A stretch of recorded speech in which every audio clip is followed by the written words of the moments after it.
नमस्कार, स्वागत है हमारे इस क्लास में जहां हम एनसीईआरटी बुक से संबंधित विषयों का अध्यायवार अध्ययन करते हैं। तो चलिए, आज हम क्लास 8 के भूगोल के प्रथम अध्याय संसाधन को देखेंगे।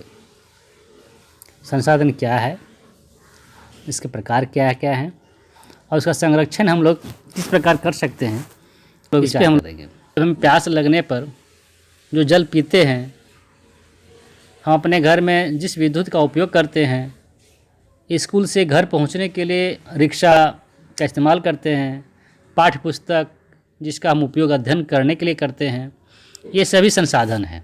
कहने का मतलब है कि जल, विद्युत, रिक्शा, सब्जियां, पाठ्य पुस्तक सभी में कुछ एक ऐसा है जो कॉमन है और उनमें से ये सभी वस्तुओं का उपयोग हम अपने द्वारा उपयोग में लाते हैं, इसीलिए ये उपयोगी हैं।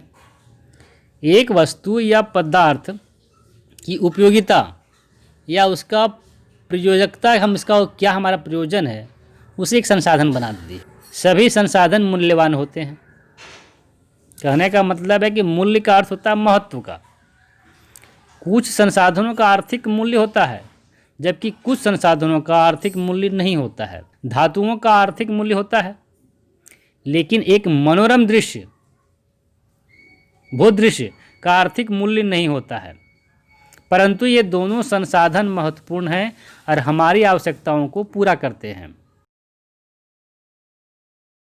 संसाधन समय के साथ आर्थिक रूप से मूल्यवान हो जाते हैं। जैसे हमारे घर में जो घरेलू नुस्खा या अचार बनता है या कुछ चटनी बनता है, तो उसका कोई वाणिज्यिक मूल्य नहीं है, लेकिन यदि वे पेटेंट कर लें और उसके उपरांत मेडिकल फर्म द्वारा बेचे जाएं, तब ये आर्थिक रूप से मूल्यवान हो जाते हैं। यहाँ पेटेंट का अर्थ है कि किसी विचार अथवा आविष्कार पर एकमात्र अधिकार हमारा है। समय और प्रौद्योगिकी दो महत्वपूर्ण कारक हैं जो पदार्थों को संसाधन में परिवर्तित करते हैं। खुद भी एक महत्वपूर्ण संसाधन है। ये लोगों के विचार, ज्ञान, आविष्कार और खोज ही हैं जो और अधिक संसाधनों की रचना करते हैं। अब हम देखते हैं कि संसाधनों के प्रकार क्या क्या हैं।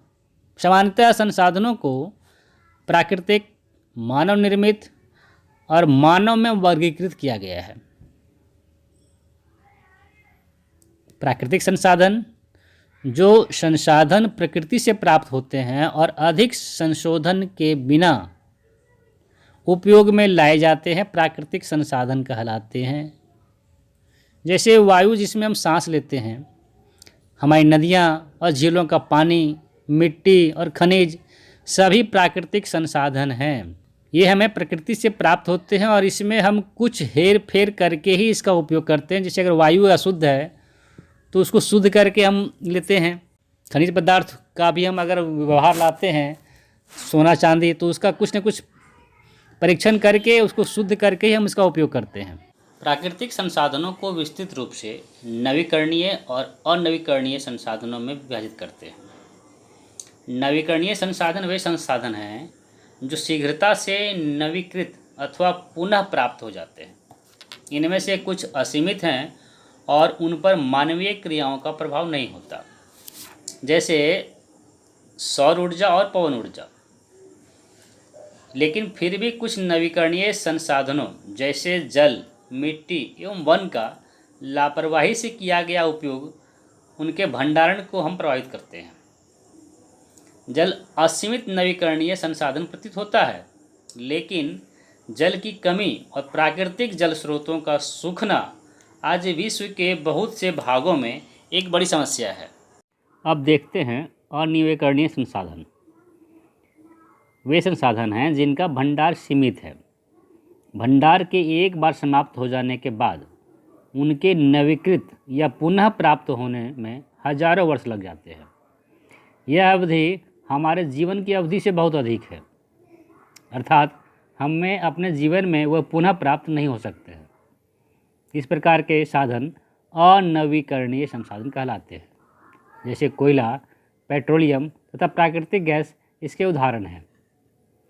प्राकृतिक संसाधनों का वितरण भूभाग, जलवायु, ऊंचाई जैसे अनेक भौतिक कारकों पर निर्भर करते हैं। पृथ्वी पर इन कारकों में विभिन्नता होने के कारण संसाधनों का वितरण भी असमान होता है। मानव निर्मित संसाधन। कभी कभी प्राकृतिक पदार्थ तब संसाधन बन जाते हैं जब उनका मूल्य रूप बदल जाता है। लौह अयस्क उस समय तक संसाधन नहीं था जब तक लोगों ने उसे लोहा बनाना नहीं सीखा था। लोग प्राकृतिक संसाधनों का उपयोग पुल, सड़क, मशीन और वाहन बनाने में करते हैं, जो मानव निर्मित संसाधन के नाम से जाने जाते हैं।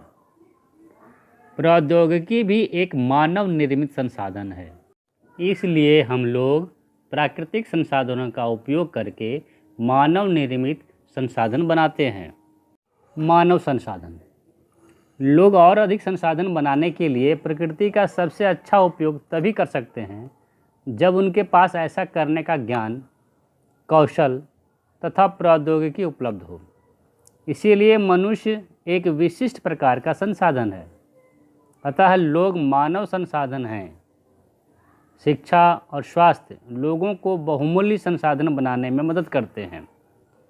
अधिक संसाधनों के निर्माण में समर्थ होने के लिए लोगों के कौशल में सुधार करना मानव संसाधन विकास कहलाता है। मनुष्य एक दूसरे पर निर्भर हैं। किसान सभी के लिए अन्न उपजाते हैं और वैज्ञानिक कृषि से जुड़ी विभिन्न समस्याओं और अन्न उत्पादन बढ़ाने के उपाय खोजते हैं। संसाधन संरक्षण। संसाधन संरक्षण आज की आवश्यकता ही नहीं बल्कि जरूरत बन गया है। संसाधन प्रकृति द्वारा प्रदत्त होते हैं, जो कि प्रत्यक्ष रूप से प्राप्त होते हैं, जैसे कि हवा, पानी, नदियाँ, समुद्र, मिट्टी, जंगल, पेड़ पौधे इत्यादि। कुछ संसाधन प्रकृति द्वारा परोक्ष रूप से प्राप्त हैं और मनुष्य इन्हें अपने उपयोग लायक बनाता है, जैसे जीवाश्म ईंधन, खनिज इत्यादि। कुछ संसाधन हमारे अपरिवर्तनीय होते हैं, जो उपयोग होने के बाद एक चक्र द्वारा पुनः संवर्धित होकर नए रूप में आते रहते हैं, जैसे कि वर्षा द्वारा जल, ऑक्सीजन इत्यादि। पर कुछ संसाधन ऐसे हैं जिनका उपयोग केवल एक बार किया जा सकता है। ऐसे संसाधन संसार में सीमित मात्रा में हैं। इन संसाधनों को बनाए रखने में या बनाने में लाखों वर्ष लगते हैं, पर मात्र कुछ वर्षों के उपयोग से ये खत्म होते जा रहे हैं। प्राचीन समय विश्व में मनुष्य की आबादी कम थी और मनुष्य संतुलित और संयमित जीवन जीता था, जिस कारण वो संसाधनों का दोहन सीमित मात्रा में करता था। आज विश्व की आबादी बहुत बढ़ चुकी है, पर संसाधनों की मात्रा उतनी ही है। इस कारण संसाधनों पर अत्यंत बोझ आ गया है। मनुष्य की जीवन शैली भी बिगड़ चुकी है और वो निर्ममता और निर्दयता से संसाधनों का दोहन करने लगते हैं। समय की मांग है कि मनुष्य अपनी इस प्रकृति पर अंकुश लगाए और संसाधनों के संरक्षण पर ध्यान दें, ताकि वो लंबे समय तक इसका उपयोग कर सके।